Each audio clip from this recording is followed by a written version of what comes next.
Alam mo bang may bansa sa mundo na imbis na askal ang makikita sa kalsada, kundi mga polar bears? Sa bansa na ito, kapag nagkasakit ka ng cancer, libre na ang pampakemo mo. Hindi lang cancer kahit anong sakit, libre na ang pampagamot. Sa bansa din na ito, kahit hating gabi na, terik pa rin ang araw na parang 2:00 pa rin ng tanghali. Ito ang bansang Norway. Ang bansang kapag nag-road trip ka, literal na parang real-life postcard ang makikita mo sa paligid. Regarded as one of the happiest countries in the world. Pero bakit nga ba sila masaya? Consistent ang Norway na pasok sa World Happiness Index. Bakit kamo? Dahil ramdam ng tawang suporta ng gobyerno. Libre ang edukasyon mo hanggang kolehiyo. Zero ang tuition fee. Libre din ang healthcare. Kahit major surgery pa yan. May parental leave na halos 1 taon din. Tapos, bayad pa. May child allowance pa para siguradong may suporta bawat pamilya. Maliban dyan, may mga unique traits din ang bansang ito. Alam mo ba yung isa? The sun doesn't set in summer. Imaginein mo to 12:00 na ng gabi. Pero maliwanag pa rin na parang 2:00 ng tanghali. Sa Northern Norway, lalo na sa Tromso, mula Mayo hanggang Hulyo, halos hindi lumulubog ang araw. Ang tawag dito, midnight sun. Swerte ng mga locals. Mas mahaba ang araw, kaya mas marami silang outdoor activities. Ang downside lang, kailangan mo ng sleeping mask. Kasi good luck matulog sa maliwanag na gabi, no? Kakaiba din ang mga road trips sa Norway. Kaya kung mahilig ka mag-joyride, nako, Norway ang dream destination mo. Bakit? Kasi bawat kalsada parang dinisenyo para sa postcard. Yung mga bundok at dagat nila, lahat matatanaw mo sa iisang biyahe. Ang dagdag pa, ang Norway ang may pinaka-safe na kalsada sa buong mundo. Pwede kang huminto kahit saan para magpicture. At feeling mo nasa fairy tale ka. Pero alam mo ba na ang Norway na ito ay napakaliit na bansa lamang? Pero meron silang napakalaking yaman. Ang Norway ay may 5.3 million lang na tao. Mas marami pang tao sa Metro Manila. Pero kahit ganyan sila kaonte, sila ay may hawak na sovereign wealth fund na mahigit sa $2 trillion.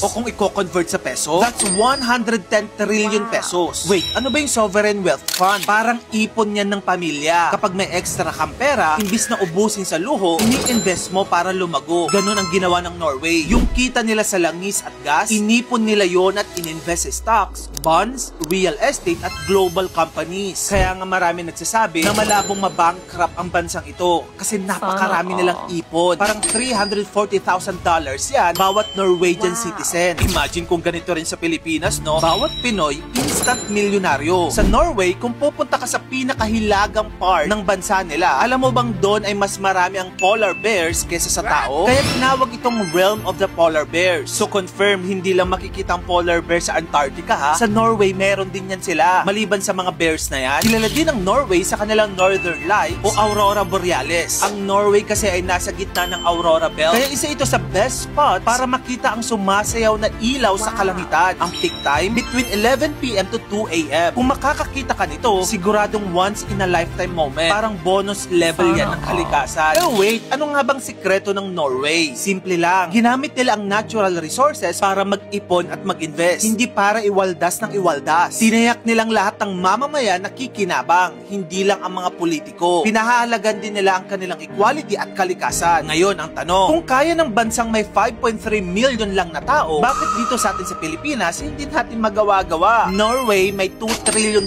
sovereign wealth fund. Pero dito sa Pilipinas, yung 268 billion flood control budget natin, hindi natin alam kung saan napunta. Kaya tandaan ninyo, hindi sapat na mayaman ang bansa. Ang tunay na yaman ay kapag ramdam ng bawat mamamayan ang ginhawa. At sa Norway, lahat may share, lahat may dignidad, at lahat may dahilan para ngumiti. Gusto mo pa na mga pang klaseng content? Follow mo na ako. Mag-subscribe ka na rin sa aking bagong YouTube channel. Yun lang, maraming salamat sa panonood mga kamagkano.